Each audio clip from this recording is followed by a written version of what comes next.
Clinton's media coverage has been very different than past elections. There are many questions surrounding how this year's media coverage is going to impact the election's outcome. More people than ever before the election are listening in on the news and getting swayed. So today, joining me, I have adjunct professor and lecturer Richard Benedetto and School of Communications professor Joseph Campbell. Thanks for joining me, folks. Good to be with you. Thank you. Nice to be here. So this has been quite a unique election to cover. Talk to me about how this election has been different from elections in the past.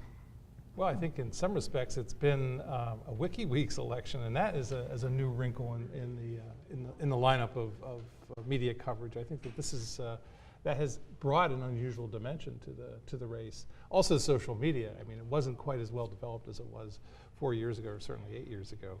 And Donald Trump has made extensive use of social media, more so than Hillary Clinton. So those are two components, I would say, that really distinguish this undistinguished campaign from previous elections. I agree the social media factor has been a big one because the social media are a full player now, which they weren't in previous campaigns, but now they are a full player and I almost say a third candidate in the race. Absolutely. Now, one thing that I've seen all over social media is Donald Trump's controversial remarks. As a candidate, he's known for speaking out of cue. Let's take a look at a conversation between him and Billy Bush from Access Hollywood.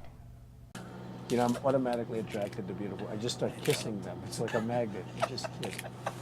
I don't even wait. And when you're a star, they let you do it. You can do anything. Whatever you want. Grab them by the pussy. You can do anything. So the media has chosen to focus on talk like this instead of the issues.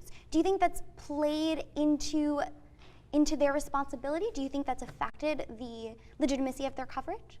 You know, I'm not so sure that the issues have not been discussed in this campaign. I mean, and deplorable and despicable comments that Donald Trump has made certainly are relevant to the campaign and his temperament and his suitability to become president. So I think that that's an entirely legitimate issue to inject in the campaign. And I think the news media have done well to call attention to these kinds of outbursts, however distant in the past they may have been. I mean, it does give a sense of Trump's temperament.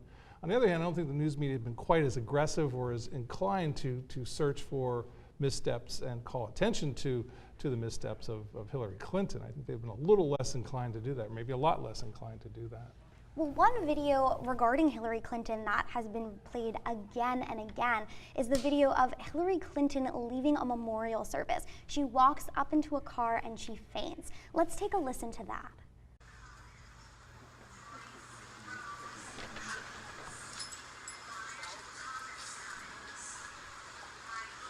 Okay, so this video was played over and over again. Do you think that this left viewers more informed? Well, I think that her health has been a question in this race, and so it was relevant to discuss it and show the video.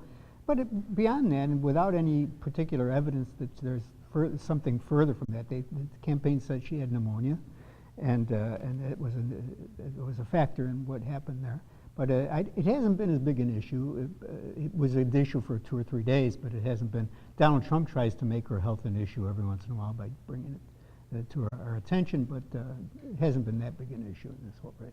You know, the video I thought you were going to refer to about Hillary Clinton was the video of her claiming in 2008 that she landed in Bosnia on a visit to Bosnia in 1996 under sniper fire, which is totally untrue. She did not. I mean, and the CBS video of this arrival in Bosnia in 1996, you know, gave lie to that claim.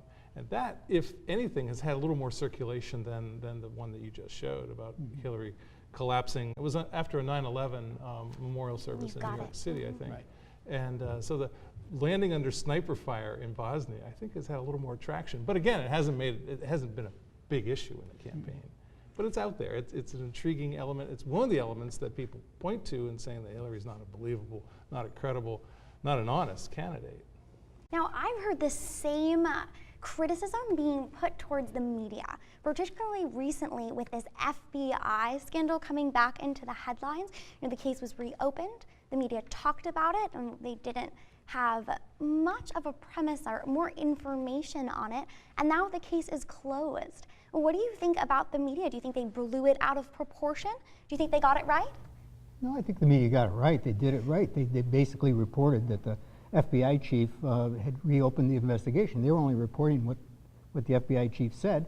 They didn't have any further evidence. They had no further information to report, so the speculation became, what effect will this have on the campaign?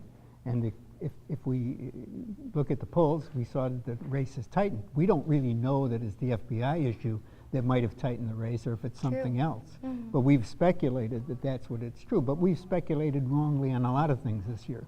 And so that's just one more. I think you're right, Professor, in saying that the news media had no choice. I mean, you're not going to ignore a story like that. You're not going to ignore an announcement, a letter to Congress saying that the investigation is reopened 11 days before the election. I mean, it's just not going to be ignored by the news media. So the news media did their job in terms of covering that story, searching for reasons why, and perhaps speculating a lot as to what could be behind this. And then the second bombshell, which broke just the other day, in which Comey said, we go back to our original statement in July, we find no reason to recommend prosecution of Clinton in this case. I mean, that's just another eyebrow-raising, question mark-inducing what's going on with the FBI, what's going on with Comey. And I think he's opened himself to a lot of questions, really good questions about his motives, what's he doing, is he up for the job? And this is supposed to be a nonpartisan investigative body, and it's clearly been muddied by Comey's decisions himself. Now, talking about nonpartisan, the American Press Institute asked likely voters what they thought about the news media, their bias, their partisanship, and their credibility. Let's take a look at how people responded. So as we take a look, 6% of voters said that they have a great deal of trust in the media, whereas 41% said they have hardly any confidence at all. Now, what do you think about this election's coverage has had such a detrimental effect on viewers' trust? Well, Gallup did its own poll last month, or September, I believe, in September, which they asked, how often do you trust the media to tell the truth and report fairly? Sometime, all the time, and it's only 1/3 of the people said that they trust the media to tell the story. Why? Sometime. Why? Because we don't tell them the truth sometimes. And those levels that you were referring to are the lowest that Gallup has ever measured in terms of confidence that the news media can get the story right. A lot of it, though, was really driven by Republicans saying, I've had it with the news media. I don't believe they can do it right. They're not going to tell the story straight.